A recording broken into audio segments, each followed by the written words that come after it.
no Why hate. you hate me, I bro? ain't You no don't hate be in my popping up heart. on me, man. I ain't no hate Treat in me my like heart. treat me like the third side hoe Oh, in your nah. phone in your Holodex. He said the The third. third side hoe, not even the second one. You don't even like the third one. Barely get called back. Third one. It's like you call her when it's like, all right, man, it's a Waffle House night. Where's she at? Where she at? You know what I'm saying? Where's she at? What up, boy? Man, blessed, bro. Can't complain. How Yeah, about right? you? Yeah, Yeah, chill. you beyond blessed. Yeah. Have you had a chance to look back at your success, like the start of it, like remembering, like, oh my God. I was thinking about. I'm gonna tell you what I was looking at. I'm gonna tell you what I looked at. Hold on, real quick. I was looking at like 2013 Karate Chop remix. Man. Yeah, that's what I was looking at. I was Karate like, Chop. God, remix. The remix. Yeah, you a vet now, nigga. That's crazy. Officially made a vet. Like in the NBA, how long it take to be a vet? What they say, I think it's 8 or 9 years. I think anything past 6 years is considered like a vet. Okay. I think. You know what I mean? Something like it's somewhere between 6 and 8. Yeah, yeah. That and then you're considered a vet, and then you have you go on, and then you become like whatever Hall of Fame. Right. Yeah, you know what I mean. Yeah, Man, you bet that sounds crazy. Yeah. But I mean, just looking back, yeah. Yeah. I guess it would. Was that the first big check? Oh. Karate Chop. That was the first remix? big anything. Yes. Song, look, that was Wayne.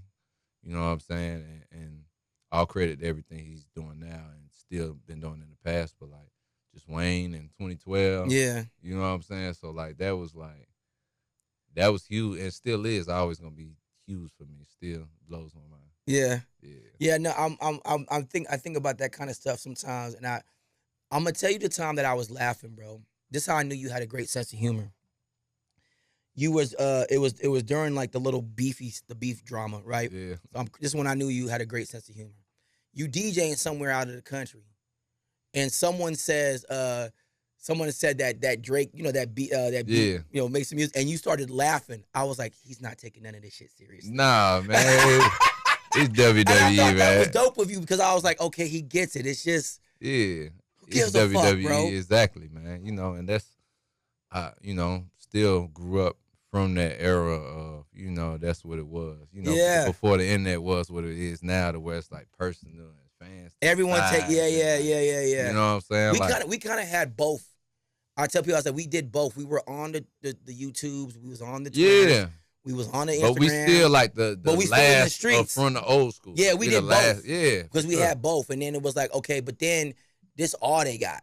Like, that's it. The like, social media is like their life. Yeah. They cannot deal without it, bro. Yeah, it's crazy. I will say my first ever online argument with a girl was because of MySpace, because she wasn't on my top 8. See, and people used to really get into it about that back in the day. I never understood that. About that. So why am I not? I'm not the first on your top. I'm like, on what? Yeah.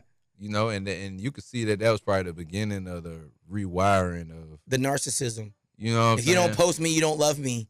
Like, why you ain't post me? It's my birthday. You ain't shout me out. It's like, what do these things really mean? Nothing. You know what I'm saying? Right. Because you're not gonna get an extra check from it. You could pull up to somebody's whatever they doing for their birthday, their dinner, and it still be like, man, you ain't post me. But like, man, I just pulled up. Yeah. Gas money, I put clothes on. I kind of brought a gift. You talking about like, ain't post you. Like, yeah.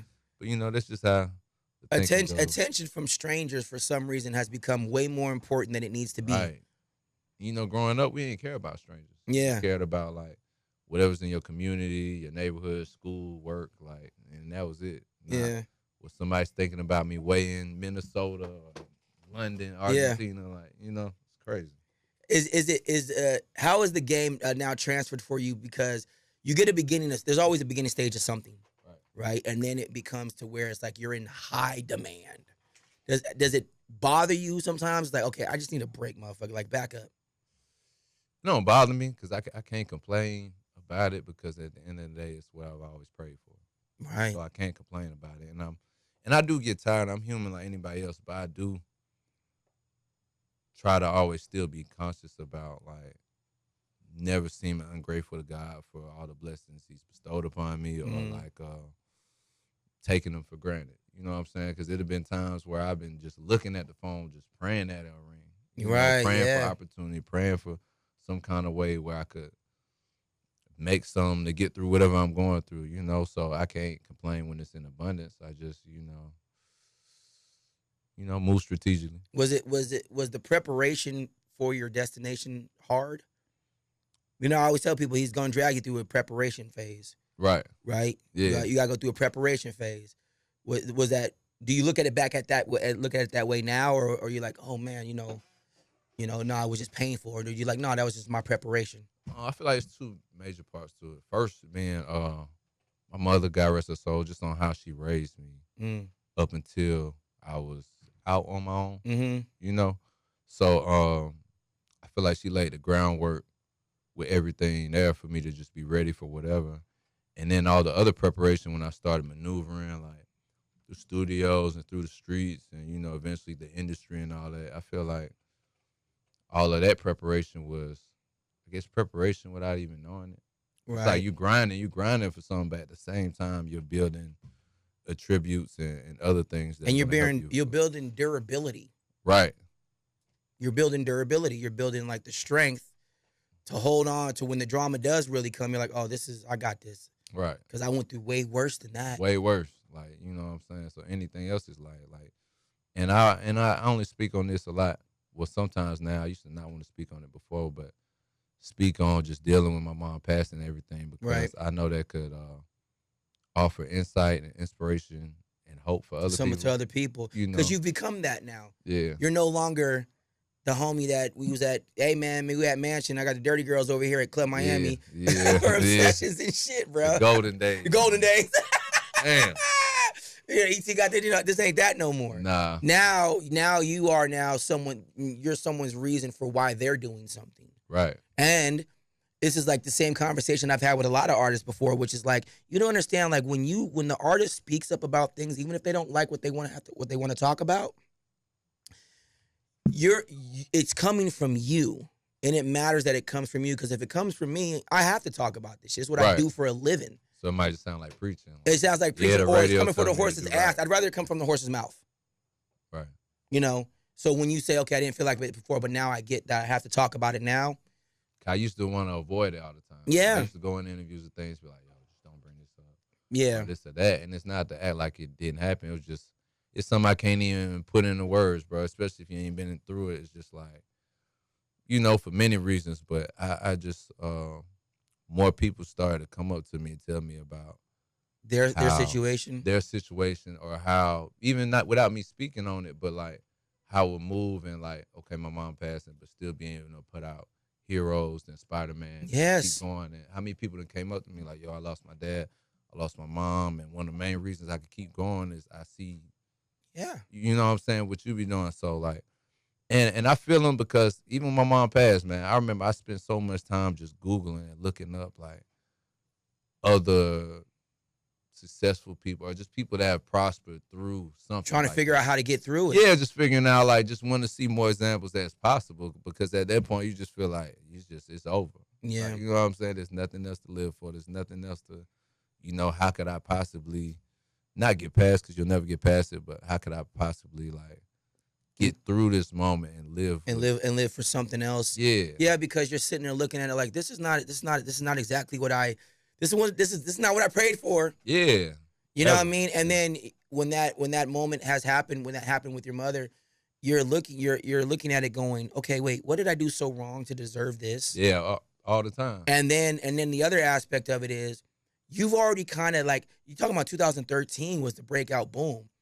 By that terrible incident in 2022, you're talking about what, many years of being around stuff that you realize it's fake. For sure. And so now you got this money and fame and power. You're okay, all that is fake. I only want to give it to my family. And then now your family's gone.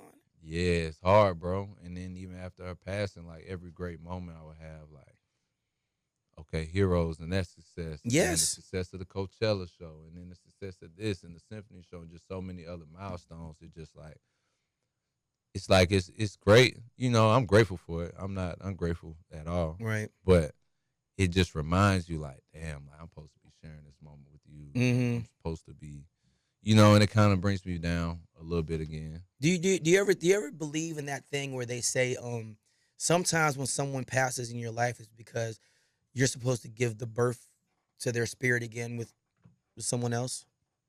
I have heard that. You've heard that before? I've heard that. Yeah. So I don't know what your relationship world is like, bro. I'm not one of those guys that have conversations with people and care about who you fucking. Yeah, for sure. Yeah. I play around and be like, oh, I might say, are you dating somebody? But I'm not really diving into that. Yeah. That's not my thing, bro. For sure. But maybe it might be something like that. You know what I mean? Maybe that's something to look forward to. I don't know how that goes. But let's talk about take me through there. Oh man. All right. Because I want to get to something happy. Nah, yeah, for sure. And take me through there. That beat sound, the style of it. It reminds me of the mansion days and the dancing days, La Rumba and Primal and all the stuff we did downtown and Mint Lounge and everything, bro. Yeah. You know what I mean? So I'm like, oh man, this sounds good. Yeah, I appreciate this. Feels good. And to be honest with you, you know, in the world of the ATL, because I know Quavo doing this thing outside of Atlanta, I kind of like re-energized him in Atlanta. You know what I mean? As far as that record. Man, for sure. You know, Quay, he did his thing all throughout the tape. Shout out to Quay. Yeah. Everybody, man. Everybody, I'm going to say first, overly performed. And I'm grateful for that. And we're going to keep it going. We're going to keep it moving. Keep, you know, just bringing the fun back to the music. You know, it's been dark for a while. And I remember just like the days you were talking about, like the mansion days and all that. It's like, it was fun. You remember what it used to be like to be in the club? Then, yes, it was fun. And you know what's so crazy? People act like we didn't have we had cell phones. Because I used to do remember I used to be like, ET Galaxy lights and put your cell phone lights up. For sure, but wasn't nobody worried about that. Nobody worried about it. You know, but remember the feed we used to have on the screen? So if like people would tweet something, it would show up on the screen. Yeah. Like it would show like live actions inside the club, but it would be people like just so they could see what they posted. Yeah. You know what I mean? That's it. Back to partying. Yeah, everybody back to partying. dancing. Everybody, you know, it wasn't just sectioned out. Some people had sectioned, but you really wanted to be on the floor. Floor where it was going on. Yeah, because they was busting it open like Walmart doors. Yeah, man. You just go catch you a dance, try to get you some numbers. Like, that was a day, bro. Now everybody's just too cool. Stand up. Everybody wants to have a status on social media presence to strangers. You know? Everybody's a celebrity. Everybody, bro. Everybody. It's like being cool is the new lane and just doing you. What are you gonna say? Do you find it hard to like even just have like a relationship with any woman? Yeah, I say mostly because of the world we live in now. Yeah, because it's a lot different. I feel like anybody I know, it's a given that it would be a lot easier if it wasn't like how it is. Today. You know, there are a lot of other things that come at play, which, you know, I do understand. It's not the only thing, yeah, absolutely. Yeah, you know what I'm saying? That I understand, like, even look what they doing on social media with all the changing their faces and the edit, all the apps, you know, it's a real, it's like a mental thing. Yeah. You know, there's a lot of insecurities because we're seeing what everybody else doing. And look, anybody's profile on any social media app it's like a highlight reel. You're putting it together. Yeah. Like, think about how your Instagram page would be if it was just put together by everybody else. Right. Interactions with you. Right. You know what I'm saying? But no, it's you putting up things. So making it look like something. Of course you're going to fabricate some things. Absolutely. I forgot who had a skit. Was it Dave Chappelle? It was somebody on what it'd be like if they like put their own biopic together. Right. Like, you know what I'm saying? Like, you're going to exaggerate some things. You want to make it look as good as possible. So people are seeing these things and mistaking what they see on somebody else's profile for how their life actually is. Right. How theirs needs to be, or, you know what I'm saying? We all go through shit. You know what's so funny to me is you're like this amazing producer and you make these energetic beats. And then when you talk to you know, you're a chill, laid back nigga. Hey, homie, you know, life is chill. It's all good. You know, relax. I get a lot. You put that energy through your beats, though. Right. I guess that's how I get loud or drunk, but that's how I, you know what I'm saying? Right. But like, I meet people all the time, and once they get to know me for a little bit or talk to me for 10 minutes or whatever, they always tell me that I'm nothing like what they thought it would be. I've gotten told. See, you know me because of ET hosting days, and you know I still host my parties, and then when people get to like know me, they be like, "You're a nerd." I'm like, I read a lot. Bitch. Me too. People don't even know that about me. I'm like, bro. I read, I cook, I ride skateboards, I like my tattoos, I do martial arts. Yeah. You know what I mean? Like I do all these different things, but I don't really let people get close to me because the world is sick. Nah, for sure. You know what I mean? Definitely. Yeah. Definitely. So you're out here, and then people get to know you. When you're working in the studio, though, right? And you're with you're working, building a project. Are you still a throwback to when producers produced the artist or only said, hey, rap on this beat? Old school. Okay. Old school. You know, I grew Say up. it this way, do it like this. Yeah, Let's try it for this sure. sound. And I feel like they value that. I feel like that's a lot of Everybody value does, that I bro. bring. You know what I'm saying? So like, it's a collaborative effort. So like, even me coming up, I always say, I'm a student to the game. I love hip hop. I love all music, but I was raised on this. I was the culture, just everything around it. You know what I'm saying? I hold dear to my heart. So coming up as a student of the game and studying all my favorite producers, like, and reading interviews. Back when we used to have to read interviews in magazines, like to know, get insight on stuff, like picking up all these gems and knowing how these things were done. You know what I'm saying? In the old school way. So me and the artist, we in the studio. Let's put both of our minds together, no egos at all in this, and figure out how we could make whatever we're doing today the best we can make it. Right. You know what I'm saying? Yeah. That's just all I try to come with anytime. Whether it's trying to help with some XYZ or a cadence or come up with an idea or a topic or a bar here or whatever. Or if there's no runner here, like I said, no ego. Like, if you hungry, ain't no runner, I'll go in there and make a sandwich. Or, or do whatever it is. Trying to keep the flow going. Maybe something will spark something. Anything to not disrupt the flow of, because like I feel like creativity, like art and all that, it's like when you making it, it's like it's hanging in the air. It's like you gotta attain it type thing. So there's certain things that could just throw it off where it just gets further and further out of reach. Yeah. So like I'm the type, bro. Whatever I gotta do to where we could just keep the flow going and the chemistry, like I'm all for it.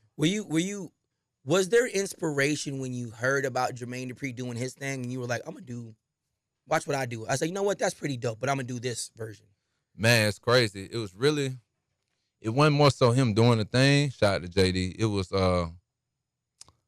I had saw, cause I was following his YouTube series he was doing online. Right. Yeah. On YouTube. I just be on YouTube now. Yeah. So I see he put up a video with J Money. Mm-hmm. And coincidentally, a lot of the music I listen to is stuff I grew up on that inspired me from back then. Right. Whether it's from young, middle school, high school, whatever. Right. You know what I'm saying? That's what inspires me and keeps me going to like even do what I do now. So I saw J Money on there and I'm like, cause the futuristic, that was my high school era. So I was 9th, 10th, 11th grade. So I was like, let me check this out. Cause at the same time, like I said, all that stuff is what I listen to. Him, Lay, Dro, Rich Kids, all that's all I be listening to in the car, the gym, XYZ already. So I'm watching it, I'm like, oh, Jay sound like he still got it. Like, you know what I'm saying? So I had reached out to him. It just started with us locking in. And it wasn't even by no tape. It was just like getting back to that sound. And I used to make those styles of beats in high school. Right. You know what I'm saying? So it turned from that, me and him just working. Then me, him, and Roscoe Dash, and then Flock. Then it just kept growing. Kept like going, it still wasn't a tape, but we was just everybody just rocking out. Just rocking out every day. Had a whole studio book, 3 rooms. And about halfway through, I was just like, we got a lot of great stuff. I'm gonna put this shit out. Just, you know what I'm saying? And you know, at first I was just doing it. I missed the mixtape culture, like back when we had live mixtapes, that Piff, and we would just put stuff out. You know what I'm saying? We was just, me and Fitty was just in here talking about that shit, bro. And that built and helped a lot of artists because they could experiment and try stuff without the pressure of, oh man, my first week and all that. You know, back to the yeah. Instagram got, I know we can't cuss, people scared to put their art out. So I was like, man, this feels so good. I want to drop it right now, like mixtape type thing. So yeah, I was gonna just put a link out. And it's a kind of a throwback to one producer. Exactly. Not 10 producers on a project. I don't understand how that. But like you can even look at, because like I said, it changes the sound. You're right. And that's why a lot of things sound like compilations. They don't sound like one idea. Yes. Or one complete thought. Yeah. Like I said, I'm a student of the game. So like even if you look at a whole discography of collab albums. Damn, you've grown up. You said discography. Yeah, it's crazy. Even say that word now. I gotta spell that. Go ahead. Discography. Damn, we have come far from swag surfing, nigga. Go ahead. Real far. So it's like even the discography or even projects that I've executive produced or produced over, that's one of the things that's always been in common. And I feel like you need in hip hop is, okay, cool, you got an album, but you need somebody that's not you, like to bring something out of you and drive the you know what I'm saying, like and have a consistent. Even if you do have a few different producers on there, cool, like, but there's still one in charge to make sure whatever they're bringing to the it's table gonna sound and line up with what we're doing. Right. You know what I'm saying? So I feel like, and even back Drama Cannon when they was doing the mixtapes, the Gangsta Grill. Yeah. Like, I feel like that's what they were doing. Cannon had the producer sound and Drama had the voice. Drama had the voice, but they're still putting it together. They might have beats from, might be a Gucci tape. You might got Zaytoven. You might got Shawty Red. You might got Drummer Boy. But they made sure everything like fit and mesh well. Yeah. You know what I'm saying? So I feel like that's a lot of what's missing today, and why a lot of projects sound like just compilations or playlists. Is there an unknown artist, or no, I'm gonna take that back. Is there like a major known artist, but maybe not in the genre that people would think that you're producing for right now? Like a classical opera singer, or somebody that you haven't, that you're like, oh my God, you're about to work with them? That I've worked with? Oh yeah. I say that they would be shocked to know that you're working with them or you worked with. I feel like a lot of people don't know I worked with Coldplay. Really? Yeah. I didn't know that shit at all. Yeah. So, for sure. That's news. It's crazy. I know it feel like probably sound like a random link up to a lot of people, but Chris Martin from Coldplay is definitely a good friend of mine. Okay. And has been for some years, man. Real solid guy. Stand up dude. My boy right here, he gave him a car one time. That's a whole other story. But like, yeah, man, he's solid, and like we were saying, how the industry is real fickle with a lot of people. It's all about like what you can get and what, he's one of those few people where it's a different dynamic where it's like we don't always have to be doing something about some music, or we could just meet up, just even I think talk. I think people forget that relationships can lead to creativity. No, for sure. It's not always about like, we're here, let's work. Well, let's hold on, relax. I feel like the relationship is like what nurtures that. Like exactly. I feel like even like somebody like me and Savage, we could make such good music because probably like 60% of the time we're around each other, we're not making music. Yeah. You know what I'm saying? So like when we get in to do that, it's just, I gave Savage his first interview. I believe it. You gave a lot of people their first interview. You gave me one of mine. Like, yeah, I gave Savage, 21 Savage, I gave Thug.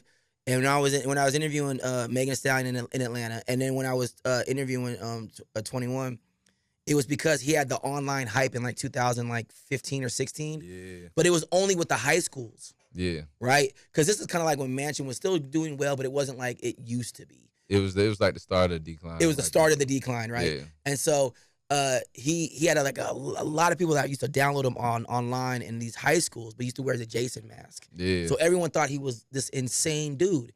I remember getting into an argument about interviewing him. I was like, let's just interview him. See what's going on. He's crazy here the way he sounds, nigga. That motherfucker ain't never gonna make it. I won't tell you who was saying this to me, but you'll be shocked. I was like, what? We interviewed all these niggas. And at the time, Migos were already popping. Gucci was already popping. Yeah. Future was already popping. 2015. Was already, everybody going crazy. Everybody's already popping. Like, they say the same crazy shit, but he sounded like he just woke out of bed and said some murder shit. Nah, yeah, but it's like he would had that say morning shit. voice. You could take everybody else shit and be like, okay, it's entertainment, but I would know that period you're talking about. He say something and certain things like you all the way believe it. He wasn't trying to sound like the Migos. Nah. He wasn't doing the same rap pattern. And everybody was doing that at that point. Everybody. They was raping them. It made it to the pop. It made it to the pop world. It was pop songs. Bro, I knew the Migos were big, and it's funny because they took the name Migos, but I knew the Migos were big when I heard Spanish dudes rapping in that rap pattern in Spanish, and I was like, hold on, I don't know what the fuck you saying, but that's Migos, nigga. Like, so it was funny to me. They brought something new to the game. They brought something new to the game, bro. They brought something new to the game. Yeah. That was so crazy, bro. Yeah, but I gave him his first interview, man. I remember I made him laugh in an interview, and that was like the big funny thing. Because Meezy called me. He was like, yo, man, I'm trying to blow this nigga up. I just need y'all to get him in. He's like, all right, bring him up. Yeah. Yeah. Meezy. Yeah, for sure. Shout out Meezy. Meezy working hard. Yeah, 21 Savage is a good dude. For sure. Out there working, man, doing his damn thing, man. And I just seen he had like some of the best collabs of the most streamed like collab albums. Oh yeah, or collab single. Your name's on there too. Yeah, nigga, stop acting. Nah. It's so crazy. Me and him were on the phone the other day, and he mentioned that. He's like, man, you see that list of the collab albums that we were? Yeah. He's like, man, I was on there four times. You was on there like 4 times. Yeah. I was like, damn, yeah, that's crazy. Yeah. Then I think it's like you two. Drake was on there, obviously, and then it was. But as far as collabs, it was like, yeah, y'all them, boy. Yeah, that's a blessing, man. Yeah, for sure, it's my boy. So, how do you feel about what's next to conquer? Man, on this next run, I just feel like I wanna conquer from within first. I feel like I've always moved so fast to where I always would put myself or my needs and things to the side. You know, whether that's like health wise or getting enough sleep or, you know, just. I tend to see that with I'll just say with people who are disciplined in their goal. It's easy to do, and I'm the same way. So it's like I'll see nothing else. You'll see nothing else. Yeah. But I will say it leans a little bit more towards men that do that. For sure. They'll sacrifice their own happiness in order just to put the roof over the house, and then they die, and you be like, damn, daddy was, they didn't even ready because he's tired, nigga. Tired. And I'm at that point. I said, all right, say I'm at that point, bro. Like, I'm tired. What do you know what could kind of relax you? Or I mean, because you've probably taken all the vacations you could probably take. I'm sure you don't. I don't even like vacations like that. I'm sure you don't smash. You want to hear a sad thing about me? What happened? I'll tell you something really sad. In all my career that you've known me and heard me on the radio and streaming and hosting parties and everything, I've never taken a vacation in my whole career. Damn, bro. Ever. I've never gone on a week break where I just went on vacation. I've had a day off. Yeah, for sure. I've had 2 days off because the station will come and say, hey, you're off. And I'm like, are you sure? Go home, ET. Yeah, make you take a break. They'll tell us. Solo does. He'll tell you. Yeah. Yeah. Every station I've ever worked at, they be like, nigga, will you go home? Yeah. I don't know. I feel like you're right. I feel like it is more the men that do that, like the determined men. Yeah. It's like you put everything else to the side for the grind, Mm-hmm. what you got your eyes set on. Yeah. When do you want? When are you going to take a break? Like a break? Mm-hmm. What's a break? Define a break. See, I rest my case. What's a break? I rest my case, bro. What's a break? See, I rest my and we are done, and that's fucking it, bro. I rest my case, bro, because we don't know how. Yeah. I think no matter, it's not about getting more money. Nah. It's not about getting more girls. No. We did it. Yeah. Right? So, yeah. So it's just the next thing to do. Yeah. I got to complete it. Yeah. And that's the mentality of it, though, man. But listen, bro, I'm just glad you're here. I'm glad to be here. Because, nigga, you've been dodging me. Oh, come on, bro. Many weeks. I'll let that little light-skinned nigga wait. Nah, hell nah. He's not even that tall. I don't even know why I got to go there. Come on, couldn't wait to pull up. It was my first, and then they'll tell you, it was my idea. Yeah, that's my what they idea. told me. This is my idea. It's like, yeah, we got to go see E.T., but you know what? Not right now. Nah. This is my idea. Because like I said, student of the game, I feel like in music today, and I see artists, new artists, even not even new artists, everybody, I feel like we losing recipes on what makes this thing great. Well, because the problem is everyone thinks it's one recipe.